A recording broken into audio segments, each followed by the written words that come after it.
ခိုင်ချင်းရေပေးတင်ပြည်သူတွေအတွက်အော်တိုဘာလ30ရက်နေ့ညကနုပညာရှင်20ကျော်ကတီးသချင်းတွေနဲ့ဖျော်ဖြေတာအပြင်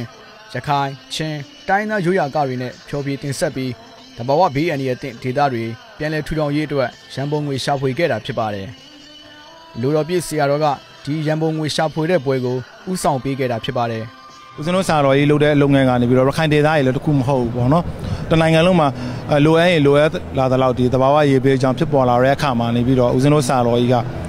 တနိုင်တဲ့ဘက်ကကူညီပေးတာပေါ့နော်။ဒီပြန်လည်ထူထောင်ရေးလုပ်ငန်းအခုဆိုရင်ဦးဇင်းတို့ဆရာတော်ကြီးကိုယ်တိုင်ပူးပေါင်းပြီးတော့လုပ်နေတယ်။ဒီပေါ်မှာဦးဇင်းတို့ကလည်းတနိုင်တစ်ပိုင်းကိုနဲ့တက်နိုင်တဲ့အားနဲ့ပေါ့နော်ဒီအဆိုတော်ရယ်မင်းသားမင်းသမီးတွေနိုင်ငံကျော်အဆိုတော်တွေအကုန်လုံးဝမ်းဝဲပြီးတော့ဦးဇင်းတို့ကလုပ်ပေးတာပေါ့ဆိုတဲ့အခါမှာကြာဒီဦးဇင်းတို့ NSM HRS Pro ဖွဲ့ကနေပြီးတော့လဲဟို We Are The World တချင်းနဲ့ဒီအဲ့မှာပါတဲ့နိုင်ငံခြားသားတွေက American ပါတယ် Australia ပါတယ်နောက် England ပါတယ် Germany ပါတယ်ပြင်သစ်ပါတယ်ဒီလိုအဲ့နိုင်ငံခြားသားတွေလည်းအကုန်လုံးဦးဇင်းတို့ဝမ်းဝဲပြီးတော့ဝိုင်းကူပေးကြတခြားဒီဦးဇင်းတို့လူမှုရေးအသင်းအဖွဲ့အစည်းတွေ Pride တွေ Volunteer လုပ်ပေးတဲ့ကလေးတွေကလည်းအများကြီးဝမ်းဝမ်းကူညီပေးကြတာပေါ့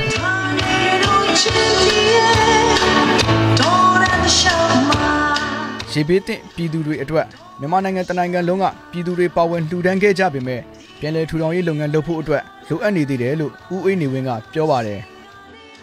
ကျွန်တော်တို့မြန်မာလူမျိုးတွေပေါ့နော်စပြီးတော့ဖြစ်ချင်းအချိန်မှာပရာဟိတစိတ်နဲ့အားလုံးညီညွတ်ညွတ်နဲ့လုပ်ခဲ့တဲ့ဟာတွေကတော့ကြည့်ရတာအင်မတန်အားရဖို့ကောင်းပါတယ်ခုချိန်မှာတကယ်တမ်းအဓိကလုပ်ရမှာပြန်လည်ထူထောင်ရေးဆိုတော့ပြန်လည်ထူထောင်ရေးမှာလည်းပဲအရင်ရေးပေးခဲ့စေရေးမှာလုပ်ခဲ့တဲ့စိတ်ဓာတ်မျိုးနဲ့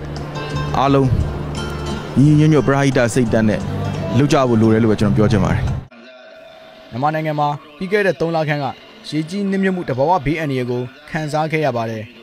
ချင်းပြည်နယ်မှာတော့မိုးများတာကြောင့်မြေပြိုမှုတွေဖြစ်ပေါ်ခဲ့ပြီးဟာခါမြို့နယ်အနီးတစ်ဝိုက်ကကြေးရွာတွေလည်းပြောင်းရွှေ့ခဲ့ရပါတယ်ဒီနေ့ဒီချိန်ကမှာတော့နိုင်ငံတော်အနေနဲ့လည်းတက်ဆွမ်းသွေးအားပေးကြတယ်ပေါ့နော်ပြည်သူတွေနဲ့တစ်ဖက်တလန်းနေပြီးတော့အားလုံးကတော့ပါဝင်နေကြပါတယ်အဲ့ပုံမှာလည်းဇန်နတို့လည်းယခုလက်ရှိချိန်မှာဆိုလို့ရှိရင်ကိုယ့်အမှုပြန်လေးတွေနဲ့ပေါ့နော်တထောင်တနေရနေပြီးတော့အခုလိုပါဝင်ခွင့်ရတဲ့ကြောင့်လည်းတိုင်းပြည်ဝန်တာပါတယ်လို့ဟုတ်ကဲ့ပေါင်းစည်းခြင်းအဖြစ်ကျမတို့တိုင်းသားတွေကလည်းစီးလုံးညွတ်တဲ့သဘောပါပဲရှင်ခုလိုမျိုးပေါ့နော်အချင်းချင်းရိုက်မိကူညီကြရဲဆိုရဲသဘောလည်းဖော်ဆောင်တာပါဟုတ်ကဲ့